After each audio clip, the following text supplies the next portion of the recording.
आगामी स्थानिक स्वराज्य संस्थांच्या निवडणुकांसाठी मंत्री उदय सामंत यांनी पदाधिकाऱ्यांना काही निर्देश केलेत। लेकी सुनांवरच्या वैयक्तिक टीका टाळा, अन्यथा उमेदवाराचा मी प्रचार करणार नाही असं त्यांनी म्हटलेलं आहे। तसंच शिवाजी मानेंवर टीका करणं टाळण्याचे आदेश सुद्धा त्यांनी दिलेत। शिवाजी माने भाजपचे माजी जिल्हाध्यक्ष आहेत।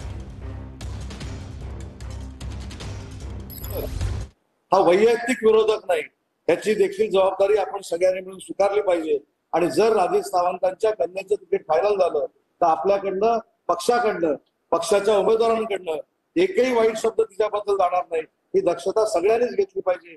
ही माझी आपल्याला विनंती नाही, हा पालकमंत्री म्हणून मी दिलेला निर्देश आहे असं समजावा। आणि असं उमेदवार जो कोण करेल त्याचा मी स्वतः प्रचार थांबवणार आहे। कारण कोणतरी गाय मारतय म्हणून आपण वासरू मारण्याची काही गरज नाही। ते माझ्यावर टीका करतायत म्हणून त्यांच्यावर टीका केली पाहिजे, हे काय आपल्यावर बंधन असू शकत नाही।